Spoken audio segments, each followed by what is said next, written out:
Hello guys, তো আজকের ভিডিওটা গাজরের হালুয়া নিয়ে। দেখতে পাচ্ছ আমি ফার্স্টে কেটে নিয়েছি গ্রেডেড গাজর, গোটা গরম মশলা, ঘি, কাজু বাদাম, কিশমিশ, আমন্ড, দুধ, মিল্কমেড, এটা আমুলের মিল্কমেড।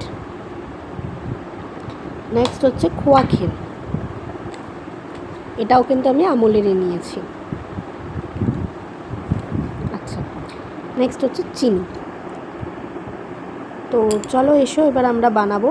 দেখতে পাচ্ছ আমি আমার সাইডে সমস্ত ইনগ্রিডিয়েন্টসগুলোকে এক জায়গায় করে নিয়েছি। এবার আমি একটু দুধটাকে ফোটাচ্ছি, কারণ এই দুধটা ফ্রিজে ছিল, তো একটু গরম করে নিতে হচ্ছে। কড়াই বসিয়ে দিয়েছি, কড়াই হালকা গরম হয়ে গেছে। এবার আমরা দিয়ে দেবো ফার্স্টে হচ্ছে ঘি। ঘিটা তোমরা তোমাদের পরিমাণ মতো দিও, আমি আমার কোয়ান্টিটি মতো দিয়েছি। ঘিটা অ্যাড করার পর দিচ্ছি গোটা গরম মশলা। গোটা গরম মশলাটা আস্তে আস্তে করে কুক হওয়ার পরে একটু খুব সুন্দর একটা এসেন্স আসবে, একটু নাড়িয়ে নিতে হবে গোটা গরম মশলাটা। আমি একটু নাড়িয়ে নিয়েছি। এরপর যেটা আমি করব সেটা হচ্ছে যে গ্রেডেড গাজরটা ছিল সেটাকে আমি আস্তে আস্তে করে কড়াইতে ওই গরম ঘিয়ের মধ্যে দিয়ে দিলাম। অল্প অল্প করে দেবে তোমরা, না হলে মাঝে মাঝে তলা দিয়ে ধরে উঠতে পারে। আর লো ফ্লেমে করো ফার্স্টে কুকিংটা, কারণ হাই ফ্লেমে করলে গাজরগুলো তাড়াতাড়ি ভাজা হয়ে যাবে। তো খুব ভাজা দরকার নেই, খুব লাইট ভাজতে হবে গাজরগুলোকে। আর কন্টিনিউ একটু নাড়ানোর চেষ্টা করো, না হলে লেগে যাওয়ার চান্স থাকতে পারে যারা ফার্স্ট টাইম করবে। বাকি গ্রেডেড গাজরগুলো তোমরা দেখতেই পাচ্ছ আমি আস্তে আস্তে করে অ্যাড করছি। ধীরে ধীরে গ্রেডেড গাজরগুলোকে আমি কড়াইতে অ্যাড করছি আর একটু একটু করে নাড়াচ্ছি।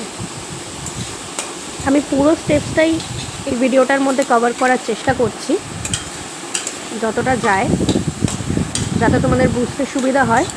কালার ট্রানজিশনটাও তোমরা দেখতে পাবে এই ভিডিওতে।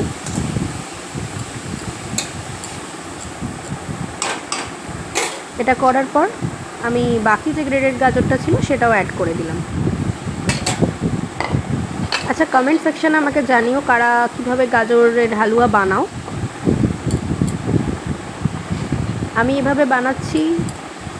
আমার মাদার ইন ল একদিন বলছিল যে বাইরে কোথাও গাজরের হালুয়া খেয়েছে যেখানে গাজরের একটা গন্ধ লেগেছে, তো সেটা উনি পছন্দ করেননি, তাই উনি খেতেন না।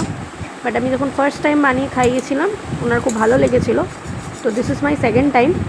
আর এটা স্পেশালি আমি বানিয়েছি হচ্ছে, আমি সেদিন বেহালা যাচ্ছিলাম, তো আমার মা আর বোনের জন্য। তো ওরা বলেছিল যে গাজরের হালুয়াটাও দেখতে সুন্দর হয়েছে, একটু বানিয়ে আনতে। তো সেদিনকে আমার বেহালা যাওয়ার ছিল, আমি জাস্ট বিকেলবেলা তাড়াতাড়ি করে বানাচ্ছিলাম। তো দেখতেই পাচ্ছ হালকা হালকা গাজরটা ভাজা হয়ে গেছে, খুব বেশি না, বাট ভাজা হয়ে গেছে খানিকটা। এবার আমি অ্যাড করে দিচ্ছি আমন্ডগুলোকে না একটু ভিজিয়ে রাখবে, দেন ওটা নরম হয়ে গেলে ছোটো ছোটো করে পিসেস করে কেটে নেবে। তো আমি একটু বেশি আমন্ড দিচ্ছি, কারণ আমার ড্রাই ফ্রুটস খেতে ভালো লাগে, আর আমার ফ্যামিলির সবাই পছন্দই করে ড্রাই ফ্রুটস যত বেশি পড়বে। তারপরে আস্তে আস্তে করে একটু ভেজে নেবে আমন্ডটাকে। তাতে কী হবে, আমন্ডের যে একটু শক্ত ভাব থাকবে, যদি থেকে থাকে বাই চান্স, তাহলে সেটা আস্তে আস্তে করে মিলিয়ে যাবে। তারপর একটু নাড়িয়ে নেবে। আচ্ছা, আমি ভিডিওটা পোস্ট করছি অলমোস্ট মিড অফ দি মার্চে এসে, তো এই টাইমে শীতকাল অলরেডি চলে গেছে। রেড গাজরগুলো কিন্তু এখনও কিছু কিছু মার্কেটে পাওয়া যাচ্ছে। আর তাছাড়া আমি ব্লিঙ্কিটে সার্চ করেছি, ব্লিঙ্কিটেও আছে, তোমরা ব্লিঙ্কিট থেকেও নিতে পারো। এরপর নেক্সট যেটা আমি অ্যাড করব সেটা আমি দেখাচ্ছি তোমাদেরকে। দেখতে পাচ্ছ আমন্ডগুলো মিশে গেছে। এরপর আমি অ্যাড করছি কাজুগুলোকেও কিন্তু আমি ভিজিয়ে রেখেছিলাম।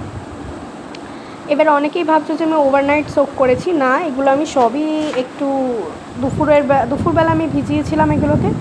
তো তোমরা 10-15 মিনিটস আগেও যদি মনে করো তোমাদের হাতে সময় নেই, বিজি থাকছো, তাহলে 10-15 মিনিটস আগে তোমরা ড্রাই ফ্রুটসগুলোকে জাস্ট একসাথে জলের মধ্যে ভিজিয়ে দিতে পারো, একটু নরম হয়ে যাবে, এগুলো দিলে আস্তে আস্তে করে মিশে যাবে গাজরটার সাথে। তো খেতে এটা অ্যামেজিং লাগে। তুমি যত ড্রাই ফ্রুটস ইউজ করবে গাজরের হালুয়াটা তত বেটার লাগবে। ওকে, এটা আমার ভালো লাগে। যারা একটু এই ধরনের খাবার খেতে পছন্দ করো মিষ্টি জাতীয়, তারা ড্রাই ফ্রুটস অ্যাড করে অবশ্যই খেয়ে দেখো, ভালো লাগবে। কাজু আমার অ্যাড করা হয়ে গেছে, আমি নাড়িয়ে নিয়েছি। এরপর this is my favourite part, I love কিশমিশ। তো আমি কিশমিশ অ্যাড করছি। কারা কারা কিশমিশ খেতে ভালোবাসো কমেন্ট করো। আর ফ্রাইড রাইসেও কিশমিশ পড়লে আমার খুব ভালো লাগে। This is the main part, দুধ। I am adding milk as you can see. ফার্স্টে অল্প একটু দুধ আমি মিক্স করলাম, দেন এটাকে আমি একটু নাড়িয়ে নেব, দেন আমি আরেকটু দুধ ইউজ করবো। আমি একটু দুধ বেশি দেবো গাইজ, কারণ আমার গাজরের আলুটা একটু সফট হলে ভালো লাগে, একটু মাইল্ড হলে ভালো লাগে, ঠিক আছে?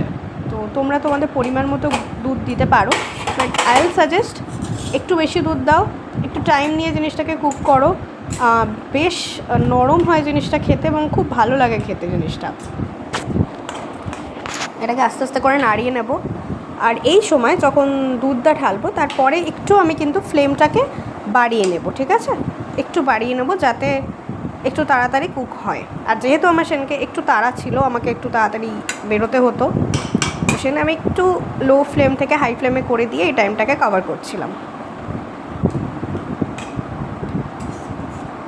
আচ্ছা, নেক্সট কোন ঘরোয়া রেসিপি দেখতে চাইছো কমেন্ট সেকশানে অবশ্যই জানিও, আমি টাইম করে সেটা বানিয়ে তোমাদেরকে দেখাবো। নেক্সট আমি অ্যাড করছি সুগার, চিনি। চিনির পার্টটা বলি, আমি খুব চিনি মিষ্টি জিনিস খেতে পছন্দ করি, আর আমার ফ্যামিলি মেম্বাররাও খুব পছন্দ করে, তো সেই জন্য আমি চিনি একটু বেশি ইউজ করি। এবার এটা ডিপেন্ড করছে তোমাদের ওপর, তোমরা কতটা মিষ্টি খেতে চাইছো, কতটা সুগার দেবে। তোমরা চাইলে অল্প দিতে পারো, আমি একটু বেশিই দিচ্ছি। এবার অনেকের মনে হতে পারে এটা অনেকটা চিনি পরিমাণ মতো দিও, ঠিক আছে?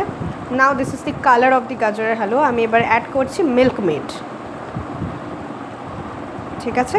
মিল্ক মেড তোমরা একটু বেশিও দিতে পারো, তবে দুধ বেশি দিলে মিল্ক মেডটা কম দিও। This is the final look of my গাজরের হালুয়া গাইস। এটা হচ্ছে লাস্ট গাজরের হালুয়ার ফাইনাল লুক।